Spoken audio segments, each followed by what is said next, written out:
The room smelled of old wood and stale coffee. A single ceiling fan ticked overhead, each rotation echoing like a metronome in the silence.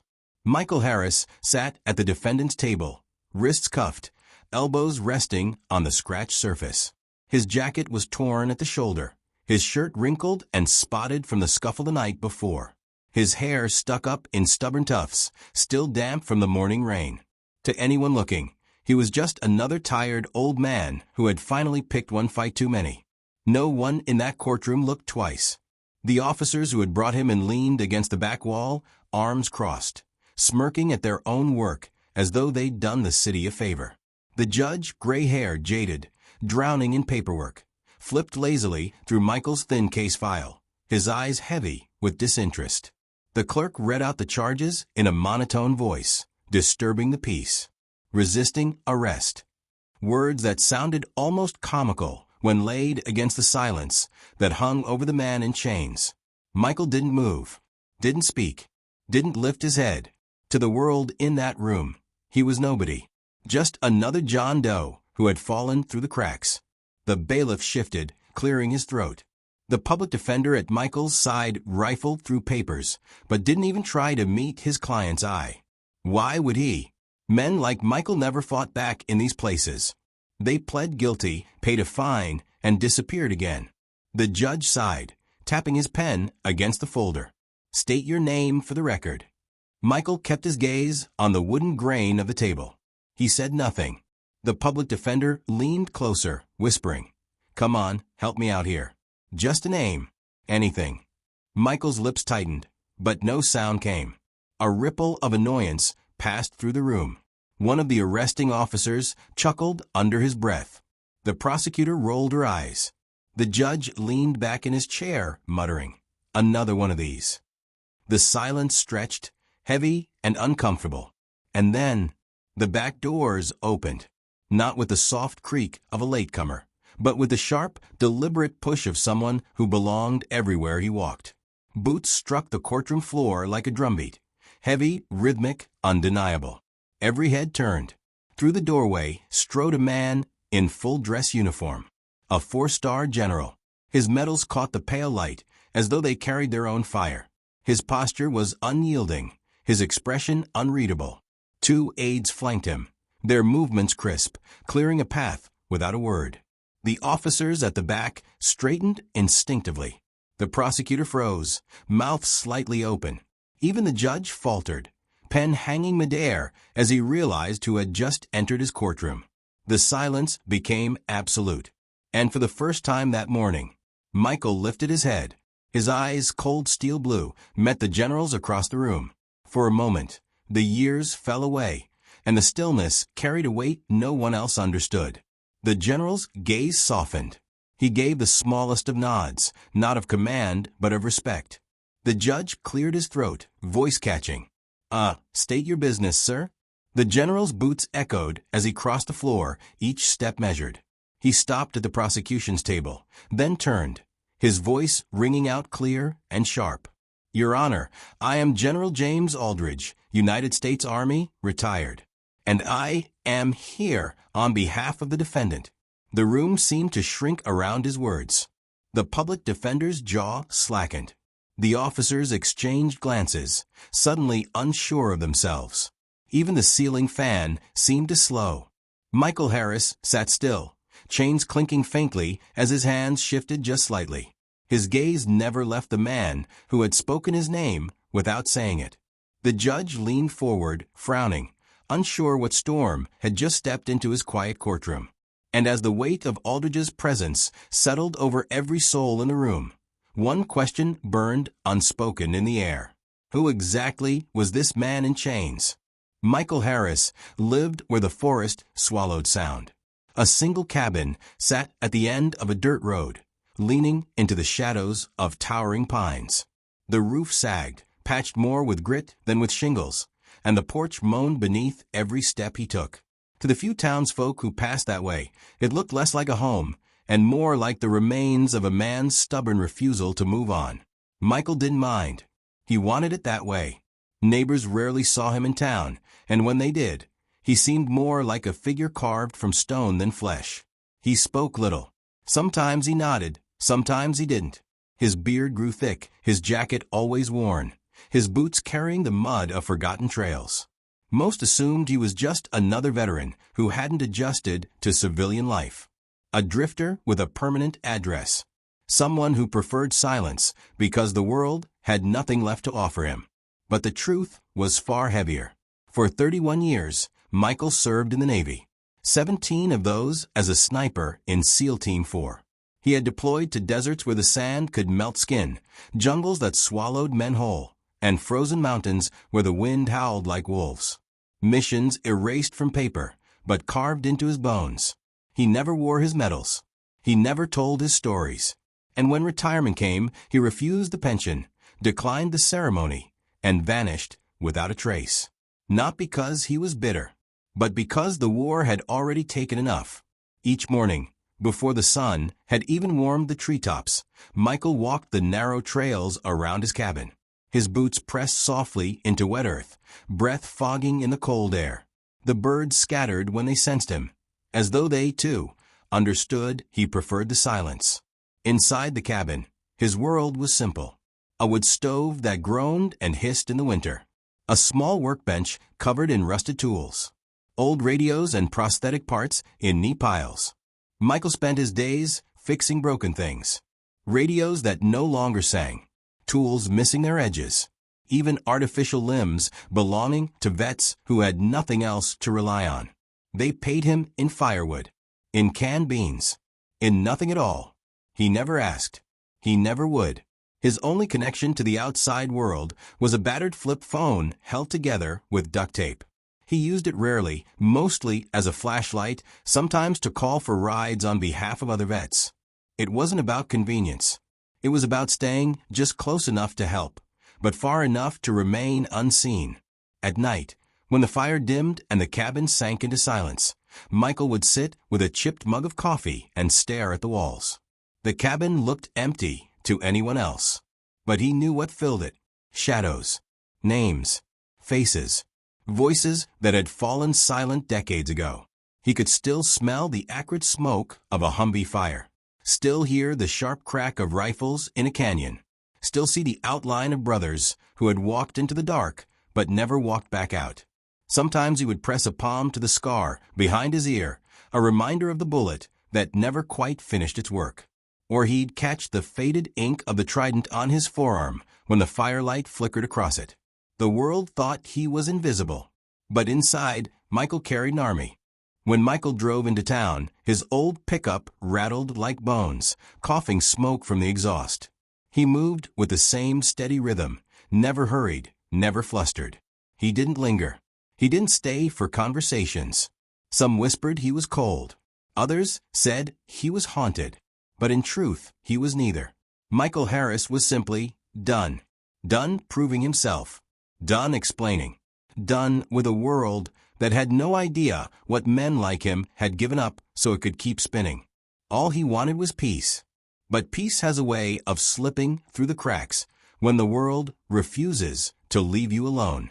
On one Tuesday afternoon, the silence he had so carefully built around himself began to fracture. It began the way storms often do, quietly, with something small, something no one else would ever think twice about. A phone, a dying battery, a place to charge. And in that single ordinary moment, Michael's invisible world would collide with the one that had already forgotten him. And nothing would ever be the same again. The sky was gray that Tuesday afternoon, the kind of sky that pressed low and heavy, promising rain. Michael Harris parked his truck outside the hardware store, its engine rattling into silence before coughing out one last puff of smoke. He moved with his usual quiet rhythm, slow, deliberate, unhurried. Inside, the aisle smelled of sawdust and motor oil. He bought 2 things, a pack of AA batteries and a part for a neighbor's broken lawnmower. Paid in cash. No conversation. No eye contact. When he stepped back onto the sidewalk, the town hummed with its small routines. Cars rolled by. A dog barked somewhere down the street. The neon open sign buzzed faintly behind him. Michael sat on the curb, the concrete cool beneath him. He slipped his battered flip phone from his pocket. Dead. Again. He'd need it later. A disabled vet across town was waiting for a ride, and Michael had promised he'd call. He spotted an outlet on the side wall, just under a faded advertisement for propane refills. Plugging in the phone, he leaned back against the brick wall and waited. For him, it was nothing. 10, maybe 15 minutes. But to someone else, it was already a problem. The store manager stepped out, clipboard in hand, impatience in his stride. Mid-30s. Shirt tucked too tightly, pen clipped in the collar. He didn't see a man charging a phone. He saw something else. "Sir," he said sharply, "you can't sit here." Michael didn't look up. His voice was calm, barely above a murmur. "Just charging my phone. I'll be gone soon." "That's not how this works." The manager glanced at passers-by, as if embarrassed by the sight of the unshaven man slouched near his storefront. "You need to move along. Now." Michael exhaled slowly, eyes still on the phone in his hand. 10 minutes. That's all. The manager's grip on his clipboard tightened. His tone hardened. "If you don't leave, I'm calling the police." Finally, Michael raised his head, his gaze steady, unflinching. "Do what you need to." And with that, the spark was lit. 15 minutes later, 2 patrol cars pulled up. Out stepped 2 officers, young, confident, wearing the kind of easy arrogance that comes with a badge too new to know humility. They saw the scene. They drew their conclusions. One approached with clipped authority. "Sir, you need to stand up." Michael didn't move. Not because he refused, but because his hip, shattered years ago in a night jump gone wrong, no longer let him move that quickly. The officer grabbed his arm. Instinct took over. Michael shifted his weight, brushing the hand aside. Not violently, not angrily, just the reflex of a man who had survived by reacting faster than thought. But reflex has no patience for misunderstanding. The second officer lunged. Shouts followed. Boots scraped against pavement. 2 minutes later, Michael's face was pressed to the concrete. His arms twisted behind his back, metal cuffs snapping shut with mechanical precision.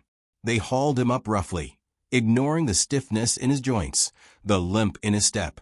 To them, he was just another vagrant causing trouble. Another stubborn old man who thought he was above the law. None of them noticed the tattoo hidden beneath his sleeve, the faded trident etched in dark ink, worn by time, but still unmistakable. None of them saw the scar just below his right ear, the mark of a bullet that had nearly ended his story decades earlier. None of them recognized the straight-backed discipline in the way he moved, even while shackled. All they saw was a problem to be solved. At the station, he gave a false name. Not to deceive, but because his real one no longer mattered. The fingerprint scanner jammed. The system spat out errors. Frustrated, the desk officer scribbled John Doe, possible homeless, and moved on. Michael sat in the holding cell, cuffs still on his wrists. The walls smelled of bleach and concrete. A single bulb buzzed overhead. He didn't ask for a lawyer. He didn't make a phone call. He didn't speak at all. The officers wrote him off as another stubborn old man playing tough. But not everyone did. Robert Diaz sat at the clerk's desk, entering paperwork with mechanical boredom. 24 years old. Marine Reserve. Second-generation military. At first, he barely glanced at the man in chains. But something didn't sit right. The silence. The stillness. The complete lack of protest. Then Michael shifted slightly, adjusting his weight on the bench. His sleeve pulled back just enough. Robert's eyes froze. A tattoo. Sun-worn. Faded. But precise. The trident, not the kind printed on t-shirts or cheap mugs. The original insignia. Flanked by marks only a handful of men on Earth had ever earned. Robert's chest tightened. His father had once told him, "The real ones never brag. The ones who talk loud are usually lying. The survivors, they stay quiet, because they've already carried enough." Robert stood abruptly, heart hammering. He stepped into the hallway and dialed a number he never thought he'd use. A family friend working deep inside the Pentagon. His voice was low, urgent. "I need to check something. We've got a man in custody. No ID. Silent. But the tattoo." The voice on the other end cut him off. "What tattoo?" Robert swallowed. First-generation SEAL sniper insignia. Early era. Real as it gets. There was silence on the line. Heavy. Measured. Finally, the voice said, "Hold tight. Don't let the case proceed. I'll take care of it." Robert hung up, pulse racing. He walked back into the courtroom, face calm, but eyes blazing. No one noticed. No one cared. The hearing resumed. The judge leaned back, disinterested. The public defender stumbled through a plea for leniency. Michael sat silent, hands cuffed. And then, at exactly 9:43 a.m., the doors opened. Boots struck the floor like a drumbeat, and the room froze. The sound came first. Heavy boots striking the courtroom floor, each step sharp, deliberate, echoing like a drum in a funeral procession. Every head turned. The doors at the back stood wide, and through them walked a man who carried the kind of presence that silenced rooms without saying a word. His uniform gleamed, for stars carved in silver on each shoulder. Rows of ribbons gleamed across his chest like a wall of fire. His jaw set like stone, his stride unshaken. A general. General James Aldridge. 2 aides flanked him, moving with crisp precision, clearing his path with nothing but their posture. The courtroom froze. Even the ceiling fan seemed to pause in mid-spin. The smirk on the arresting officer's face vanished. The prosecutor's jaw slackened. The judge blinked twice, as if unsure he wasn't dreaming. And Michael Harris, the man in cuffs, finally lifted his head. The judge found his voice first, though it cracked slightly. Sir, this is a closed." "I'll state my name for the record," Aldridge interrupted, his voice carrying the authority of decades. "General James Aldridge, United States Army, retired. I am here on behalf of the defendant." The silence thickened. The air itself felt heavier, as though history had just walked into the room. The public defender closed the folder in front of him, his earlier indifference dissolving into pale awe. Aldridge stepped closer to the defense table, his eyes never leaving the man in chains. When he turned to face the bench, his voice cut clean through the stillness. "The man you have cuffed before you is Chief Michael Harris, retired United States Navy SEAL. Sniper, SEAL Team 4. Active from 1972 to 2003. He served in Somalia, Bosnia, classified recon in Iraq, and forward overwatch in Operation Anaconda. He is a recipient of the Navy Cross, the Silver Star, and the Joint Service Commendation with Valor." Aldridge's jaw clenched. "And today, you have him shackled here for charging his phone." The prosecutor's pen slipped from her hand. The bailiff stared at the floor, shame pooling in his eyes.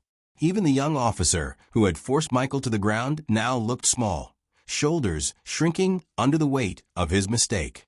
The judge swallowed hard, voice barely a whisper. "I had no idea." "That's the point," Aldridge said firmly, his tone neither angry nor theatrical, only steady, commanding. "Men like him don't announce who they are. They don't write books. They don't wear their medals to court. They come home and disappear because what they carry is already too heavy. But when men like this are treated like criminals for sitting quietly on a sidewalk, something is broken." His words lingered like smoke. Aldridge turned at last, standing directly before Michael. His voice softened, not for drama, but out of genuine respect. "Chief Harris," he said clearly, his throat tight. "Sir, you once saved my brother in Kandahar. Pulled him from a burning Humvee under sniper fire. You were wounded and refused medevac.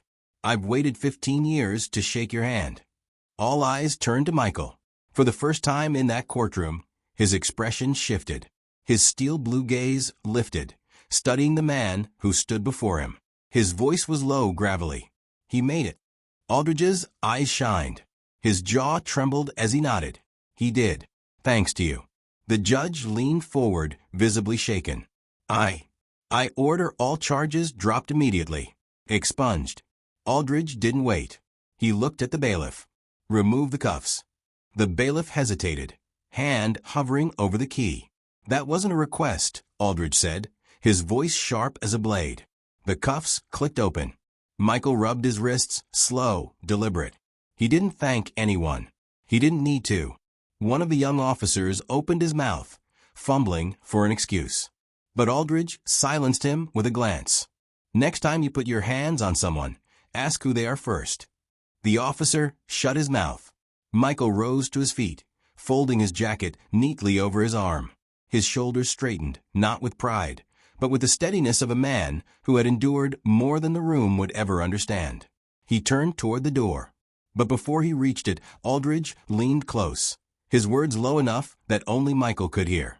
"The silence you've lived in all these years, it mattered. Even when the world forgot, we didn't." Michael paused.